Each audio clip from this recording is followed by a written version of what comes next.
Selamat malam para netizen dimanapun kita berada, salam inspirasi bagi kita semua ya. Ada yang mengatakan dan menduga para pakar itu mengatakan PDIP tak usung Anies karena faktor istana, DIN, dan Pilpres 2029.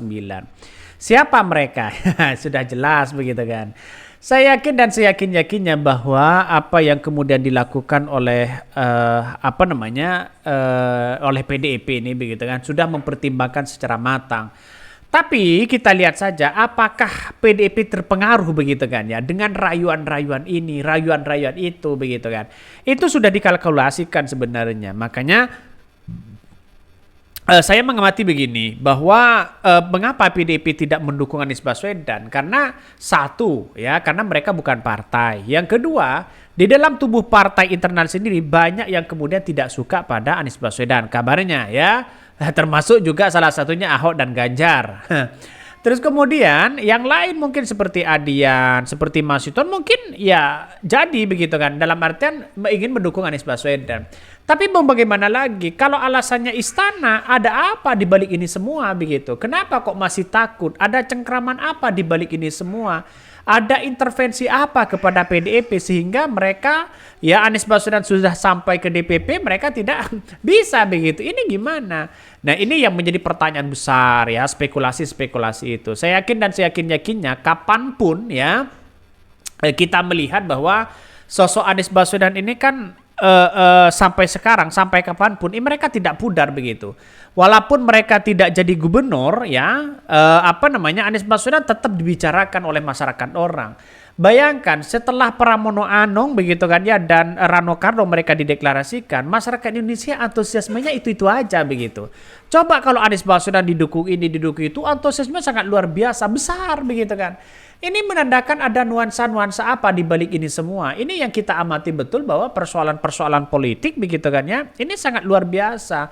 Ada cegal ini, cegal itu, cegal ini, cegal itu begitu kan. Sehingga Anies Baswedan tidak bisa berlayar. Kasihan begitu kan ya. Ada orang baik tiba-tiba tidak didukung oleh partai begitu. Kemana arahnya partai? Ya ini kita lihat saja. Pakar ya duga PDIP tak usung Anies karena ada faktor istana di Pilpres 2029. Takut Anies Baswedan menjadi presiden. Mungkin ya. Dibaca masih punya takut ya. Jelaslah apalagi.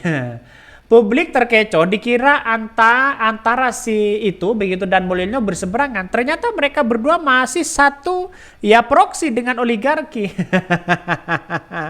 Ini komentarnya. Baru rumor PDIP mau mencalonkan Anies, tiba-tiba keluar berita kalau KPK memeriksa ponakan Ibu Megawati.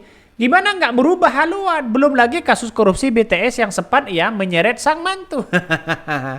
Ini komentar dari netizen banyak sekali pro dan kontra. Akhirnya apa yang terjadi? Saya kira semua partai kan punya hak hak masing-masing begitu kan ya untuk bagaimana ya bisa mencalonkan kadernya atau tidak begitu. Tapi tergantung dari mereka kepentingan mereka pribadi. Saya kira seperti PKS sekarang oke lah dapat kader begitu kan. Tapi PKB sama Nasdem dapat apa begitu kan itu pertanyaannya begitu kan ya. Makanya dengan adanya seperti ini begitu kan ya Anies Baswedan tidak bisa berlayar begitu. Ini gimana begitu? Ya mau buat partai saya kira bagus begitu kan ya. Jadi kalau buat partai saya kira bisa begitu ya. Bahkan partai itu kan punya hak prerogatif begitu kan ya, punya hak bagaimana untuk menunjukkan itu. Tapi saya yakin dan saya yakin-yakinnya bahwa kalau Anies Baswedan tidak masuk partai, malah tambah senang masyarakat Indonesia begitu.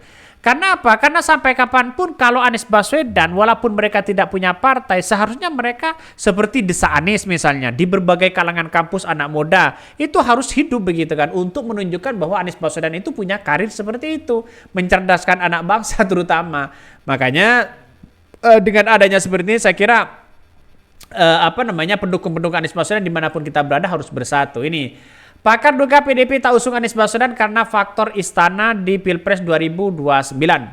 Pengamat politik lembaga ya Trias ya Politika Strategis Agung Baskoro menilai langkah Anies Baswedan gagal diusung PDIP di Pilgub Jakarta lantaran ada kekhawatiran akan maju lagi di Pilpres 2029. Menurutnya Anies akan mendapatkan panggung jika terpilih sebagai gubernur ya Jakarta sebagai modal Pilpres 2029 sehingga ia menilai kondisi demikian bisa terjadi relasi yang sangat negatif antara istana yakni Prabowo Subianto dengan PDIP nantinya. Faktor eksternal karena ada khawatirannya kalau Anies ini dimajukan juga akan ada relasi yang negatif dengan istana. Dalam konteks ini bukan saja istana merdeka, tapi juga istana ya Hambalang ya.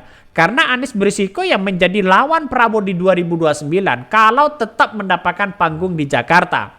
Tak hanya itu, menurut Agung ya Anies masih menjadi sosok kontroversial di internal PDIP sehingga tak kunjung mendukungnya.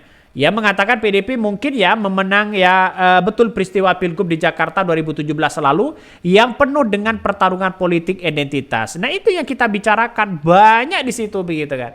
Kenapa? Padahal ya cerita-cerita ini kan Anies Baswedan dan Ahok ini kan menjadi korban dari politik kepentingan. Polarisasi-polarisasi yang dibangun sebenarnya. Jadi kami gimana begitu untuk mengasumsikan itu begitu. Makanya bagi kami rata-rata ya setelah saya cek begitu kan rata-rata bagi kami adalah kenapa hal-hal seperti itu tetap dimunculkan ya berkali-kali dimunculkan padahal bagi kami ya nggak usah lah begitu kan ya saya kira ada apa juga begitu kan. Jadi artinya apa? Artinya bagi kami adalah Anies Baswedan mau berlayar atau apa ya setidaknya nanti begitu kan ya harus punya partai baru ya seperti Partai Umat kendaraannya, seperti Partai Buruh kendaraannya ya. Partai-partai kecil aja begitu. Jangan buat partai. Ya semakin buat partai ya saya kira agak jauh ya di situ begitu. Sama aja begitu. Ini mari kita baca lanjutkan. Ini meski ya peluang di PKB. Meski begitu, Agung melihat Anies masih ada potensi maju di Pilgub DKI Jakarta meski kecil kemungkinan. Ia mengatakan peluang Anies dimaju jika PKB beralih mendukungnya dan meninggalkan Ridwan Kamil. Dalam pemilu DPRD Jakarta 2024 lalu PKB memperoleh 478.000 suara atau 9,43%. Artinya PKB sebetulnya masih mengusung calon sendiri di Pilgub DKI Jakarta lantaran hanya butuh ambang batas 7,5%. Ia mengatakan momen pendaftaran Ridwan Kamil dan Suswono ke KPU menjadi momen penting apakah perwakilan KPU PKB untuk mendukung atau setidaknya nanti. Bahkan itu paling mungkin ada di PKB. Nah ini kan yang sudah lihat begitu kan. Kemungkinan kecil Anies Baswedan itu ada harapan besar dari PKB begitu kan. Tapi PKB sekarang ya agak gimana begitu kan. Saya kira masih belum 100% untuk mendukung Ridwan Kamil.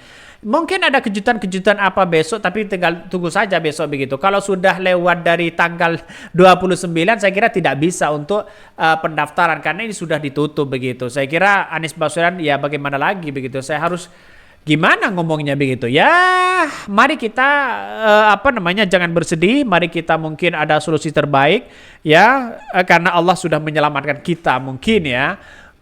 Mungkin itu yang kami sampaikan. Tonton terus channel Hodari Podcast lain ini, jangan lupa di-subscribe.